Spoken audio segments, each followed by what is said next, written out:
Good afternoon, everybody. This is Martin John, and I'm here to present Tao of the Day.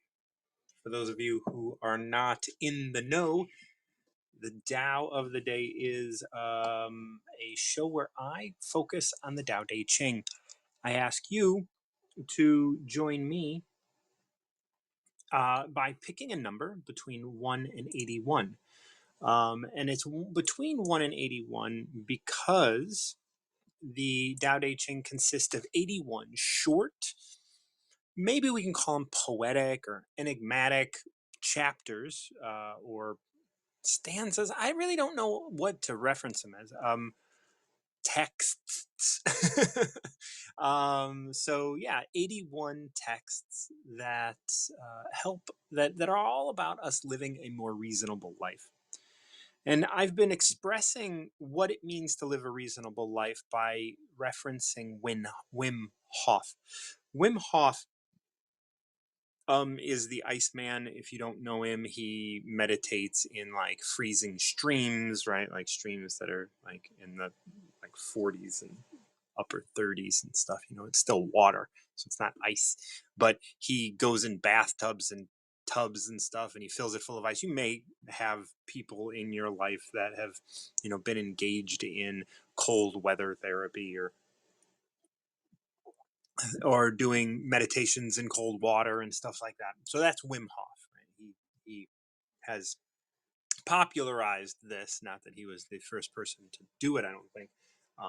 You know, we have monks all over the world that have experienced that are able to. I mean, we're mammals, so you know, cold shouldn't be a problem for us.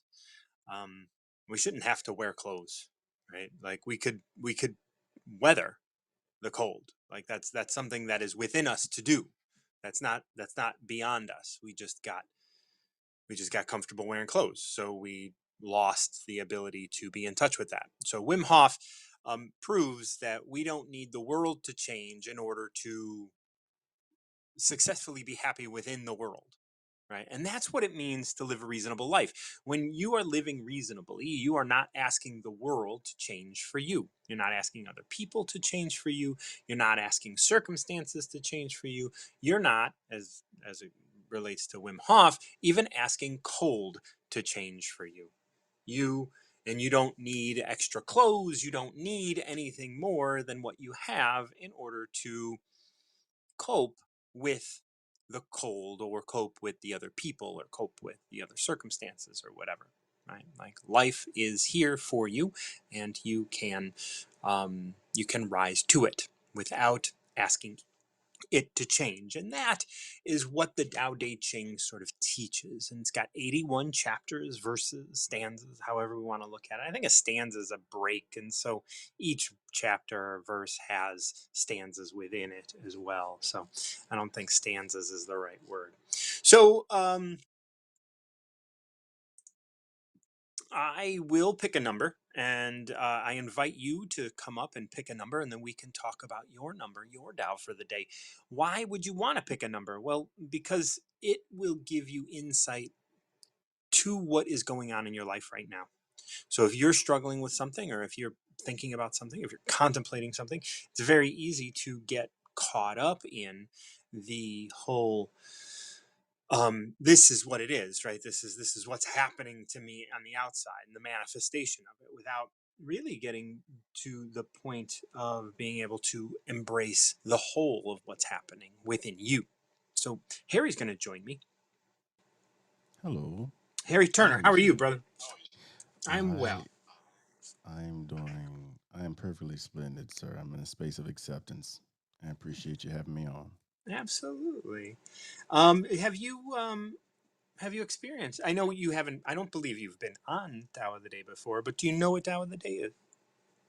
I have my theories here, but no, I've not been on for today. But Okay. Well, Taoism is um, one of my foundational um, uh, spaces I rely on for truth, universal truths. mhm. Yeah, Tao, Brahman. We there's so goes by so many names, but we here we look at the Tao Te Ching, and I ask you to pick a number between 1 and 81. Uh, Mm. there being 81 verses in the Tao Te Ching, and then we'll go over that verse. I'll read it for you, and then you kind of tell me where this might be resonating or what resonates with you, what you think about this text, and then we'll go through it line by line and see if we can dig anything more out of it. Okay. 22. 22. Okay, 22 is entitled Looking Away from What You Want. To become complete, know that you're partial.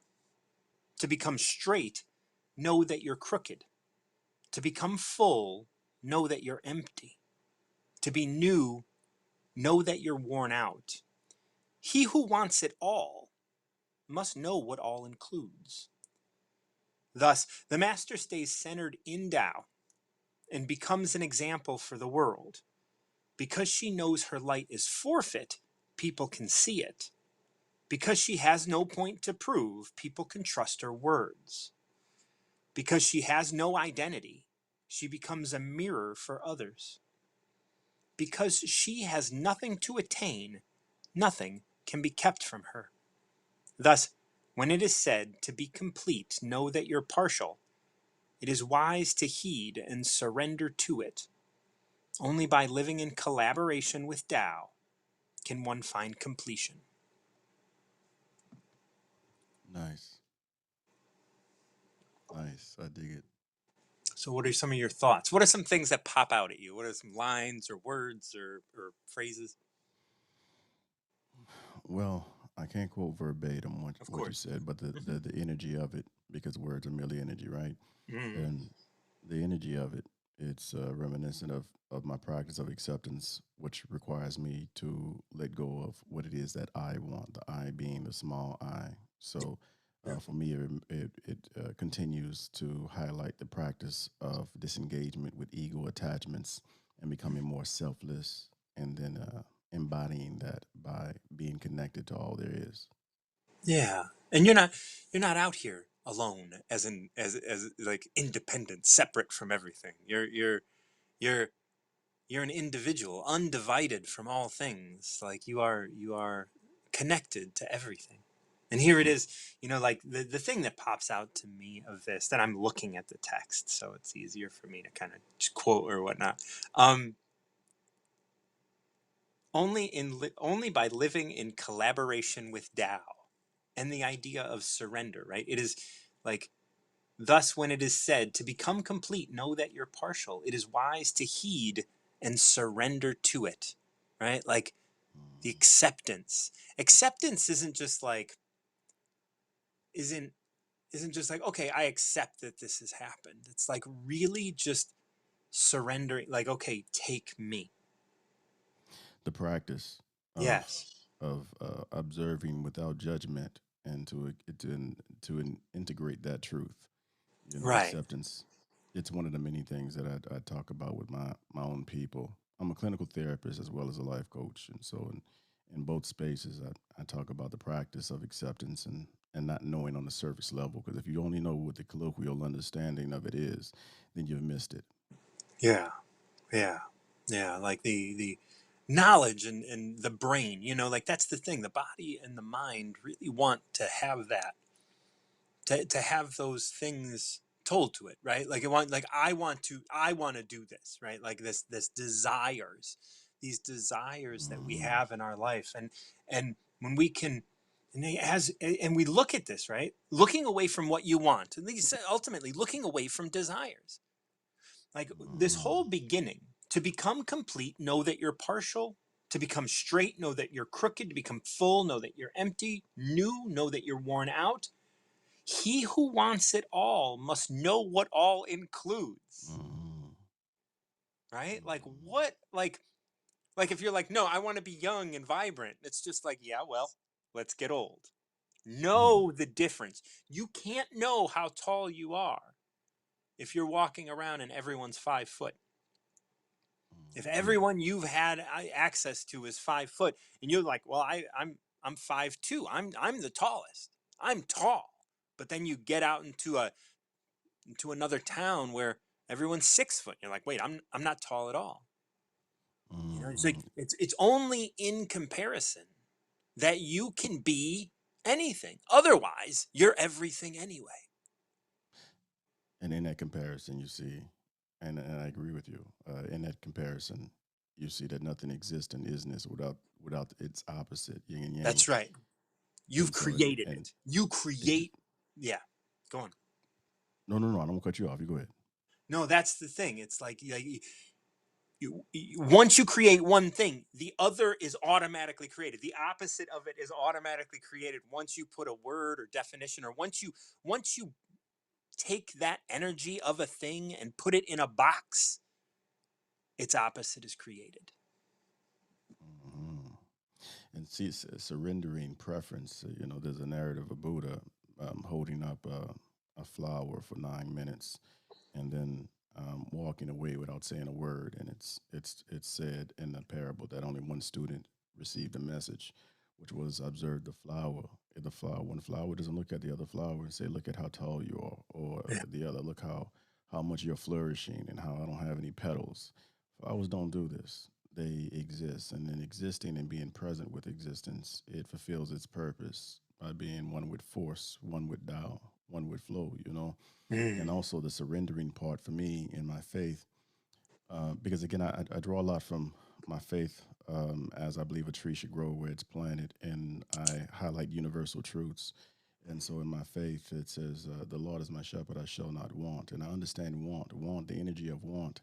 You can't have what you want, because to want is to acknowledge lack or to make a universal statement of Mm. "I am lack," and so we can't move from lack. And so want produces more want. So to surrender the wanting of the ego that looks on the outside for the outside world to satiate it, to surrender that and accept and go with flow. That's really the primary message that I got from the passage you read. Yeah. Like this beginning section when it's like to become something. Hmm. Like that is in the future, right? There's a Hmm. becoming, and it's like you can be you, or you can become something, right? And Hmm. like here it is, to become complete. You were born complete, but once you say, "How can I be complete? How can I wake up? How can I open myself?" It's just like you are those things already. Now, once you have recognized that you want to become it, you are honing on the opposite, which is know that you're partial. Like now you are in the dichotomy of words. You have entered into it. You don't have to want to become anything. Hmm. Yes, and it's in the being that we are actually becoming either way, because what comes in the physical always comes last. It always first exists in the medical physical as energy, as potential. Yeah. And so it's in the being, the true authentic being, that it comes into our physical reality. So there's a being and a becoming that are simultaneously taking place. It's just that the becoming is not for us to observe. It comes to us based off of our Beautiful. beingness. Yes. Like being is alive. And so Hmm. it's changing all the time. And you don't have to define it. And Hmm. if you don't define it and you just allow yourself to be, what you become is isn't going to be defined either. Hmm. And you just get to be. You get to continue being. And that's a constant magical evolution that happens every moment. And like once we get to that place, right, as we finish up this first stanza, move into the next. Thus, the master stays centered in Tao, not in the definitions of what it is to be, what it is to become, but she stays centered in Tao and becomes an example for the world. It is said in other places that Tao can only be learned by example. So, by staying centered in the Tao, she is an example to the world. Because she knows her light is forfeit, people can see it. Because she has no point to prove, people can trust her words. And that's the thing that really catches me too. It's like the minute you have something to gain from proving yourself in some way, it's like you always got to just kind of be, can I trust this guy? Can I trust someone who's got something to gain? Hmm. Yes. It also is reminiscent for me of the stages of the alchemical process of transformation. The first stage being calcination, represented by the symbol of fire. And in calcination, we are breaking down basically the attachment of ego to the worldly, Right. and the worldly being the wanting that the ego has that believes that it will satiate or fill the void that only spirit can fill. It requires Mm, becoming less so that we can become more, that's becoming right. selfless and embracing all, you know. And that leads perfectly into the next line, because she has no identity. She doesn't identify with anything. She doesn't identify with being anything. She can become a mirror for others. It's like when you don't identify, you can just let other people see themselves in you. And if they get mad at you, who are they mad at? Themselves. If they Mm, love you, who do they love? Themselves. If they see you as beautiful, who do they think is beautiful? Themselves. Because you're not identifying with any of it. So then you can just be a mirror. You can let it, you know, bounce off you. And mm. you can just be as you are. Eye level being the ego, sky level being a Yeah. panoramic view of things, you can see that perception is a projection. And if perception is a projection and perception is reality, then whatever's being projected at you is merely the perception of a person who's projecting their inner world on the outside. And it Right. takes some space to let go of the need to protect oneself, you know, in order to do that. That's why I separate for me. Eye level versus sky level. But it's very reminiscent. Everything you're saying is in alignment with things that I speak on, and I'm Yeah. appreciative of this space. You know, the last line before we go into the wrap up is, because she has nothing to attain, nothing be kept from her. And I, you know, in living, we experience this. Like when we let go of the desire, we open up to receive. Mm. I believe it was Lao Tzu who was credited with, but and then many. Now it is arguably stated, but it's still one of my favorite sayings. Lao Tzu, it's only when I let go of who I am that I can become who I might be. Yeah. Mm. This identification with with things. It keeps us stagnant when the only constant in the universe is change. And so time does one thing: move forward. Either we move with it or we get left in the ashes of the past. And the ego Mhm. loves the past. I love it because because we can define it, Mm-hmm. and it's a sure thing. Those things, like, that's what we love doing, and that's why, you know, this ends up thus when it is said, to be complete, know that you're partial. It is wise to heed and what, surrender to it. Mm-hmm. Surrender to the fact that you're not whole, because you are, like, you are whole with Tao. You aren't whole as just you, your ego, your body, your mind, that which you want to define as being complete or straight or full. Mm-hmm. Surrender to the collaboration of life and go, this is me experiencing living. You, I'll say this real quickly before I get off the stage. I just, I was listening to something that I recorded last year, and it came out today, and I said in it that I am not a black man, even though my ego experiences life as a black man. But I am an energetic being having a human experience, and I just so manifest as a black male. So I must acknowledge that ego attachment to this human experience because that's why I'm here. But I'm so much more than that. I am energy personified Mm, as a black man. yes. And that gives you so much um, more to look at.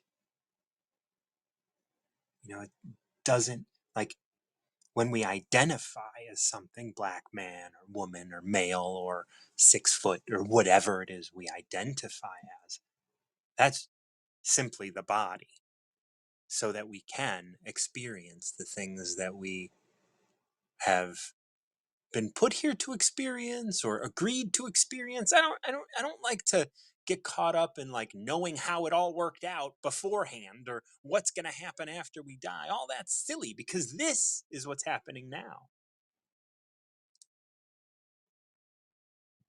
you know, this one just finishes up. To become complete, know that you're partial. It is wise to heed and surrender to it. Only by living in collaboration with Tao can one find completion. And that's the thing. Like you find completion by surrendering to everything. That's where you find completion. You don't look for completion, because if you look for completion to become complete, know that you're partial. You don't find completion there. You find the beginning of surrender.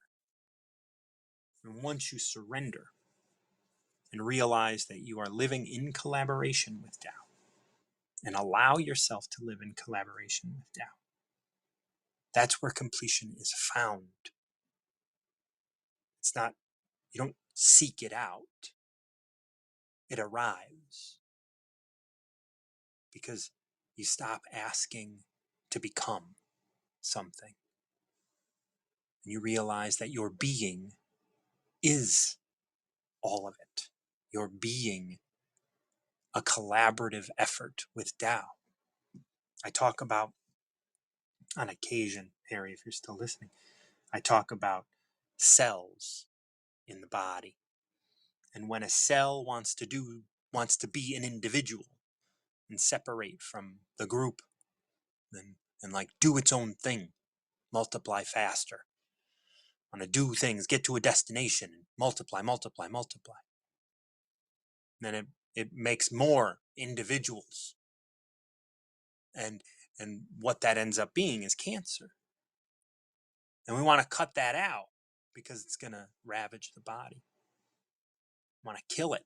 It's going to ravage the body. And yet here in the world, and this world of individuals, doesn't is very much different from a body of cells. We got millions or billions of people, right? Like millions of billions of animals and other things. When we go against the whole, we go against the grandiose nature of nature, right? The whole of everything. When we go against Tao, and it's not like we can ever kick Tao out of our life because we are Tao. So it's not like you have it or you don't. It's not like that. It is, you always have it. It's always here, but you can align or not align. You can surrender to it, or you can be yourself. Be your ego driven self. And when you want to do that, what you're doing is you're creating a cancer, and that will eventually get cut out. And so when we look at this, like looking away from what you want, when we look at this idea of like desire and saying, hey, I don't need to focus on that which I want. I can look at and focus on that which I am, this being, the I am of all things, right? And surrender to it rather than wanting. Like I've had someone come up before and say, is all desire bad? I said, yes, it is, period. Like, I mean, bad. I don't know that I'd call it bad. And all desire, if not bad, it is misguided at the very least. Like, oh, but I want money, and I want a relationship, and I want these things. It's like, yeah, you want other things. You want things to be different. And I tell people all the time, the only problem that there is that you want something to be different. That's the only problem that exists. No other problem exists. If you claim it to be a problem, then you want it to be different. And living a reasonable life, as I express in the Tao is here to help us live a more reasonable life. Living a reasonable life, meaning not asking things to be different than they are, not asking things to change for us. When we go out and live a reasonable life, we don't ask things to change. When we go out and live a reasonable life, we don't ask things to be different.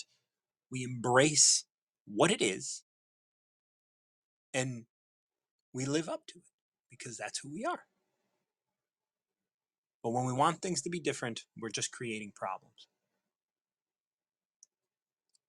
And if you want something, if you have a desire for anything, then you want something to be different. You want to have something that you currently don't have. Maybe that's on its way anyway, and then you're desiring it, just puts it out in the universe that that it's out of reach. And then you start to worry and worry about nothing. You can be here and be happy, just being you right now in this moment. Then you say, how can I be happy if I don't have these things? Well, how are you going to be happy if you do have them? Looking away from what you want. Number 22. Harry, thank you so much for joining me on Tao of the Day. If anybody else has a number between 1 and 81 you'd like to select, I would love to have you up. Otherwise, I might just close it out today. That was such a beautiful talk about number 22. I really appreciate you coming up, Harry, and sharing that with me.